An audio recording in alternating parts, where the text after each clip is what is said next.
Rafi. Alam ko kilala niya yan. Ako, hindi kami tumagal ng ganyan katagal sila. Pero kilala ko yung si Rafi.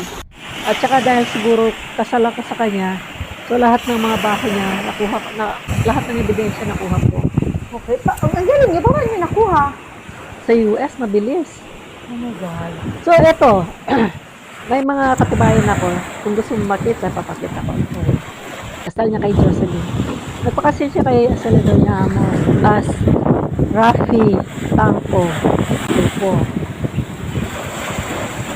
Pinanganak siya October 15, 1955. So, nung naghahalongkat ako, siyempre, yung birthday lang, iba na, no? Middle niya eh.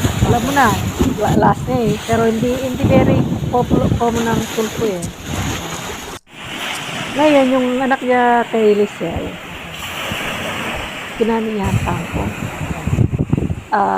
Delay registration siya kasi, ang tatay walang ID. Nakalagay doon eh. Okay. So, October 15, 1955. Tapos, yun ang information nandun kay sila doon niya, sa marriage certificate nila, o sa marriage application. Cross out yung pangalan ng tatay niya doon. Ramon ang tatay niya, nilagay na rin Rodolfo, cross out yung nakatype yun. So, ngayon, yung kasal niya kay Jocelyn, marriage certificate. Both marriage certificate, dalawang beses yung pinakasalan. Birthday niya doon, October 15, 1955. Kung ikaw si Jocelyn, alam mo ang birthday ni Rafi is March 12, 1960. Every year, sineselebrate niyo yan. Hindi mo ba tatanungin bakit ang birthday nilagay mo sa marriage certificate is October 15, 1955. So, that alone, sa marriage certificate nila, at saka yung sa anak niya, kay Lisel, Rafi Tangco. Palagay mo ba isang tao yun? Hindi, actually questionable yun. Kung ako si wife, ha? Yeah, exactly. Kasi kasal sa akin si Rafi. Walang anal, hindi kami pareho nagpa-anal. Tignan mo yung Wikipedia niya. There's no known of divorce of Rafi Tulfo. Dahil hindi siya nagpa-divorce. Divorce ako. Bago siya napakasal kay Senador niya. Pero fraud naman. Nasa akin ang copy. Saan niya po kayo divorce? US. Sa US? Bakit sa US eh, sa ano kayo nagpakasal? Dito. Sa Pilipinas? Para mapakasalan nga niya si Jocelyn. Ay, si Jocelyn, sorry, si Senador niya. Pero fraud. Oh, di ba? Wala rin sa yun. Wala. Pero galing siya sa katiwalian. Galing siya sa sinungaling. Ang fraud Pero divorce. gawain niya. Ang fraud divorce, ang nakalagay doon. Kinasal kami. Actually, 15 lang ako nung kasal kami. Wala. Ano ba yun? 19? Ano ba yun? Ilang taon ba ako doon? 13? 13 lang yata ako. Anyway, yung years na nilagay na kinasal kami, 1977 yata. So, ilan ako noon? 13 nga. So, 13. Tapos naglagay siya doon ng 3 anak namin. Pero ang tunay na anak namin, wala kasi hindi niya alam ang pangalan nga. Correct. Gender. So, yung 3 anak ang pangalan, Rafael Jr. Pangalan niya. Si Tucci, tsaka si Edel. Sino si Tucci, tsaka Edel? Dalawang kapatid niya. So si Rafi, kahit noon pa lang, mahilig na siya sa katiwalian. Sa kasinungalingan. Bata pa siya. Bata pa siya, ganyan na siya talaga. Kaya nga, tama ako eh. Yung pagiging sinungaling ni Rafi, shut and act, lifestyle niya na yan. Lifestyle niya. So hindi mo siya agad nakita because 2 months lang kayong boyfriend girlfriend, no? Nagpakasal na kayo agad. Meron bang pagsisisi on your part? Of course. Siyempre, malaki. Malaki. Pero the only thing na hindi ko talaga pinagsisisihan yung anak ko. Okay. Kasi wala siyang kasalanan ng Yeah, this. true, tama. So, kahit na nung ginawa ni Rafi, ang anak ko, iba siya. Iba yung, iba yung, the only thing, good thing came out of it. Pero si Jocelyn ba, hindi ba siya hindi ba siya nag-accept lang? Total, pareho naman kayong babae and the mere fact na alam naman niya siguro na si Miss Julia ang real wife. Hindi ba siya nag-attempt na makipag-usap or bigyan natin ng Alam mo, ng ano ba, ng allowance o ng Oo. tulong? Diba? Itong anak Mhm. mo, Exactly. dahil, hindi, wala siya. Exactly. Wala. Dahil kung, Hindi si Jocelyn, wala kung rin. nagkaroon sila noon, di sana ang anak ko, she probably not working anymore. Kasi nga, yung mga anak nila hindi naman nagtatrabaho eh. So, totoong nag-working student ito si Miss Brenda. Yes, the whole 4 years and a half in college. Anong year siya nung nag-college? Nung working student siya?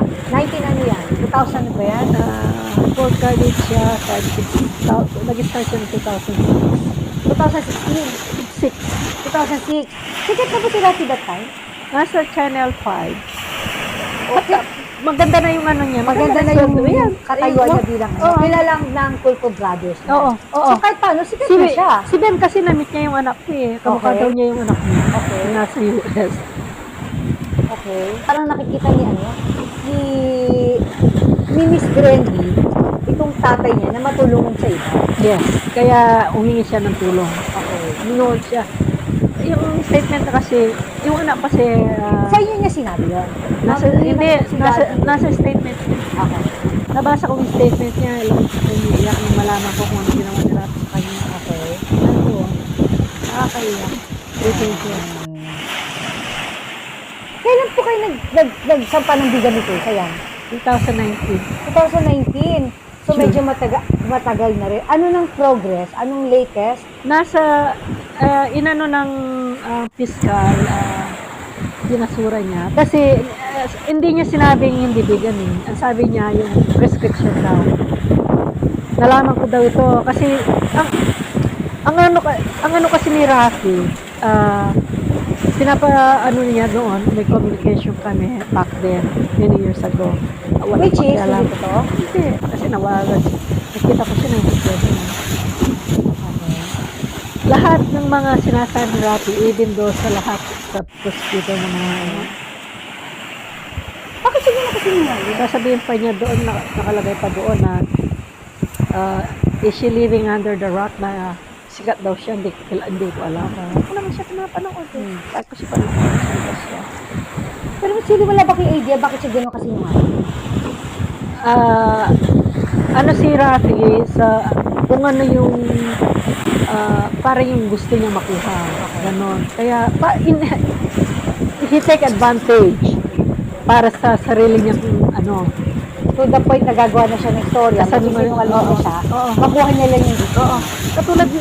Katulad nung sinasabi niya na pinipigilan ko siya. Okay. Diba lahat doon binaliktad niya? Lahat yun kasinungalingan. Nag-struggle siya, nagpakasal ako, iniwan ko siya, nag-struggle para makasal ako kay John, nag-file ako ng presumptive O kasi sa statement niya, parang pinalalabas niya kayo na masama kay babae. Exactly, kaya ang mga tao binasa ko. Pero kung sinabi niyan totoo, asawa ko siya, iniwan ko habang 5 months pregnant Yes, siya. correct. Sino akala mong babatuhin ng bato? Ako siguro yung pinakamalaking bato, pupukol ko sa kanya eh. O, pero akong kasi binabi niya ako doon eh. Meron ba kayo naging action doon? Meron, gusto kong magpakamatay. Masakit. Yung kahihiyan. Nakatago ako ilang buwan dahil takot akong lumabas.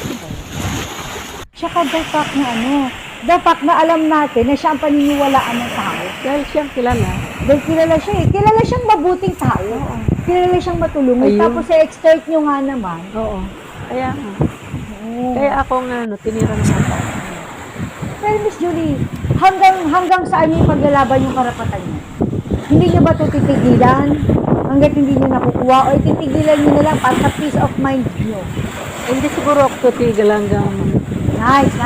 Hindi ako titigil. Nice. Kahit saan kami nakarating. Okay. Kasi, ako rin yung bilag yan, sinabi ko eh, hindi lang, it's not about money eh. Yung karapatan ko, at saka yung real talk lang, ang yaman na nung dating, yung ng asawa ko, yung tatay ng anak ko, bakit hindi ako maghahabol? Especially, I'm the legal wife. Oh. Di ba? Lalo na, practical, totoo mayaman na mayaman, kasi yung anak ko wala. Billionaire, exactly. Eh, itong legit Walang, na anak. walang binibigay. Correct. Parang nagpapasasa ka din, itong anak ko wala. Nangyayabang nila, no? Yung family vacation nila, nagyayabang nila yung mga kung ano meron sila. Samantalang anak ko ano na, paniwala ka hindi. Kahit ngayon, hindi nakatikin ng brand name mga ayaw niya. Kasi nag-aral siya, kasi pinaghirapan niya, di ba? Kaya sasabihin niya, ma, yung brand name na yan lang binabayaran mo. Aanahin ko yan, sasabihin niya. Practical siya pala.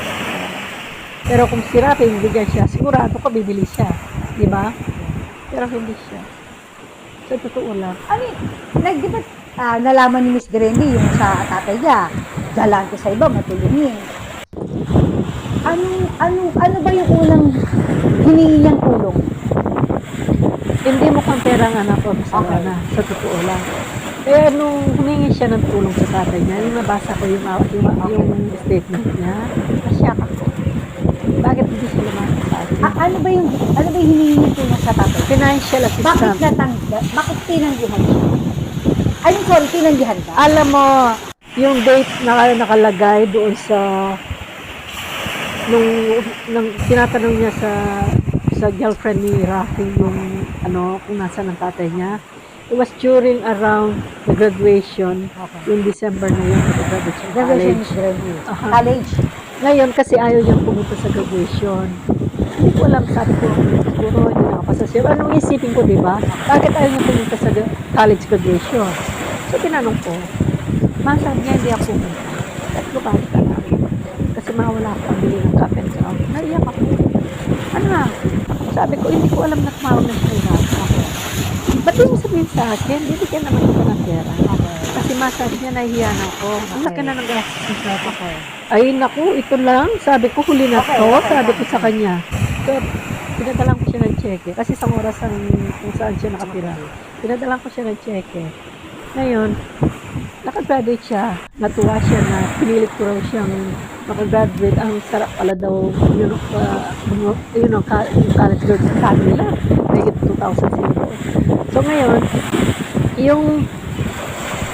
nung nabasa ko yung statement niya yun, during those time, talaga ko yung time na yun, nahihirapan siya. So, kaya nga sabi ko, Rafi, wala kang malaking pera. Kahit $50, $100 anak. Sana lang ako babakit. Okay. Pero palitan mo, Nancy, para hindi ka na makatak ng anak mo. How cool! You can beat na gawin mo yun sa anak mo na inabanto mo habang hindi pa siya sinisilang. Tapos, for the first time, nahihingi ng tulong ng anak mo. Abanto na yun sa ganun. Paano ba siya ni-reject yun ang yan? Paano ba? Sabi raw niya, busy ako. So, personal niyang nakausap Oo, sa phone? yung first time. Okay. Tatawagan kita pag hindi ako busy. Walang araw siya hindi tumawag. Tumawag mo yung bata. Siguro kailangan talaga niya yung pera. Hindi na niya makontak. In-email yung kabit niya. Yung isa. Parang nakakatrauma na naman sa tatay ko na ganyan. First time. Ang dami daw niya nakikita tinutulungan, kaya lumapit siya. Correct. Sabi ko, bakit hindi ka na lang lumapit? Ma'am, matagal na yun kasi. Sabi niya, nung malaman ko nga yung sa statement. So, paano kinuwento sa inyo ng Grandy? Hindi niya kinuha na yung statement ang nagpapatunay. Pinaano namin siya sa Pilipinas kasi sa California. Yun, kasi siya, inaano ko sa case ko yun. Kaya siguro nung kinasal siya, ayaw niya pasabi sa inyo. Kasi hindi ko alam na rin kung dahil hindi siya. Nakakasadya na. Sad kasi Kasi ang sakit yung ngayon ako humingi sa'yo. Kasi nakita ko ang bongga mo sa iba. Tapos sa akin, ang garbo ng mga bakasyon nila. Tapos may kabit ka na sinusuportahan mo yung anak niya, nag-aaral sa Lasal. Hindi man nagtrabaho kahit minsan sa buhay. Grabe. Diba? Bantay-bantay niya sa mga batang anak niya, mga anak niya, especially sa legal na anak. Continue ko sasabihin, dalawa pare-pareho silang mga anak niya, pero ang anak ko, last week may karapatan. So, balik nila yung last communication nila ni Miss Grandy? O si Miss Grandy bang nagputol na? Siguro si Rafi dahil napansin namin. Okay. Baka siya. So ang anak ko hindi na niya pinuso dahil siyempre masakit sa kanya. Masakit sa kanya na ang kanyang inangan na ama ay wala pang kwenta. Alam mo sa statement nakalagay, in the end, Rafi Tulfo was never found at all. Nasa statement, yun ang Ang ganda ng ano niya, basahin mo. Nasa ano ko, binasa ko sa vlog ko. Pero sa English, meron kayo sa Tagalog na blood diba? Yung sa English, Okay, yung okay, statement okay. niya, ni Brenda. Bakit ba nasama si Glendy sa kaso? Bakit siya kailangan may statement? Kasi si Rafi, may mga sinulat siya sa mga statement niya. Okay. So pinatunayan ng anak ko, hindi totoo. Kumbaga nag-witness siya na lahat yan. Katulad yung bakit daw siya mababae kung kung bihira lang uuwi yung anak niya, tapos may babae pa. Pinatunayan ng anak ko, totoo. Kasi pati picture Picture ng chick. na may anak sila. Ano yung picture ba si Miss Glenn kasama ng chick? Hindi, ang anak ko. Si Miss Glenn, May picture siya doon sa girlfriend ni Rafi. sa girlfriend nga. Sa nanay ng anak niya. Oh. Kasi sinasabi ni Rafi na hindi totoo. Okay. O di pa bulaan na. Kasi ang anak ko ganyan, parang ako. Okay. You have to have evidence before you talk. Hindi, sa kaso ni Rafi, talagang kailangan ng ebidensya. Kasi marami siyang Sinungaling. marami naniniwala sa kanya eh. Sinungaling siya. Diba kahit na may ebidensya ka ni, hindi ka ba rin ba paniwalaan si Rafi pa rin? Oo. Yung mga typical na telefonatics. Pero may salona sa totoo lang. Alam ko popular siya. Pero lately, yung mga nakakausap ko, pag sinasabi ko ang totoo, halos sa kanila, nagbabago ang ano nila kay Rafi. Well, nice naman. Oo. Good to hear that. Oo, kasi lalo na yung tungkol sa anak niya na hindi sinuportahan, na hindi pinabayaan, ni ayaw tulungan. Yun yung mga tatay, doon alone, nag-ano sila. Tsaka super turn off. Malalaman mo katotohanan. At saka yung katotohanan coming from you. Hindi to galing sa kung kanino lang. Hindi to hearsay. Galing mismo kay Mrs. Tulfo. Sa akin, katulad ng sabi ko, kahit mahirap ako, yung salita ko importante sa akin. Kasi kapag may sinabi ako at hindi ko tinupad, kaya hindi ako nangangako. Kasi ayaw kong nasisira yung salita ko dahil sa pangako. Ayaw kong nagsasalita ako tapos ano lang ako yung anong tawag doon, yung parang hangin lang na hindi. Ayaw kong sabihin pag hindi totoo. At ayaw kong sabihin kung hindi ko gagawin. Kasi gusto yung salita ko, importante sa akin. May word of honor ako eh. Si Rafi wala yan. Actually, alam mo, Miss Julie, ilan na yung mga napapanood ko ng interviews mo, yung sariling vlog mo, napanood ko rin. Very consistent ka. Yung kwento mo, paulit-ulit. Kasi yun ang totoo. Kasi yun ang nangyari. Di ba? Kasi kung nagsisinungaling ka, mababago dyan eh. Kasi nakalimutan mo na yung statement mo noon eh. Pero sa case mo, very consistent. Kung ano yung sinabi mo, hanggang ngayon, ganun pa rin sinasabi. Kasi importante tayong mga tao. Sabi nga nila, kung mayaman ka, kung wala ka sang salita, ano tawag sa'yo, di ba? Ako sa akin, kahit mahirap ako, natuto akong yung salita ko, maging may meaning. Ayaw kong katulad yung anak ko, promise me, hindi ako nagpaplanta na. Kasi gagawin ko kung kaya ko. Pero yung iba, promise, o kahit sometimes, promise no, hindi ako kahit si Jo, hindi yun nagpaplanta. Pareho kami hindi nagpaplanta. Kasi ayaw na masira yung salita natin. Kasi napaka-importante ng isang salita. Dahil kung sinungaling ka, hindi ka maniniwala sa iyo. Kasi kahit nasasabi ka ng totoo, hindi pa rin maniniwala sa iyo kasi sinungaling ka. Di ba? Alam mo yung ibig ko sabihin? Pero kung alam mo yung ako, katulad ng may sinabi ako, dahil alam nila hindi ako sinungaling, paniniwala ako ng tao dahil alam nila yung sinabi ko, hindi ako nagsisinungaling sa tao. Hindi ko lang sinasabi dahil gusto kong magpaawa o gusto kong ano, yung sinasabi ko, yun ang nangyari. Kaya, there's so many yung na nangyari sa buhay ko na mahirap na kung minsan mahirap na there's a time kahit malayo nang nangyari matagal na kasi naisip ko kaya pa rin aso yung naisip ko yung paano nangyari tapos umiiyak ako kasi parang naawa ko sa sarili ko noon na paano buhay di ba yung scar Sa case, malalim, masugat. Okay. Pero when it comes to feelings romantically, wala na. Wala na. Yung sugat na lang talaga na iniwan. May sakit. Kasi feeling ko, siguro kayo nasasaktan pa rin kayo. Kasi yung sugat na iniwan niya sa inyo, hindi pa Ayaw gumagaling. maghilom. Kasi siguro hindi pa nag-heal. Mag-heal siguro kung katulad sabi ko, kung rapologist natin sa akin. So, mayroong possibility na mag-heal. Oo. Okay. Meron ba possibility na ibigay mo yung forgiveness or mag-forgive ka? Yeah, pwede. Kasama niya sa bahay si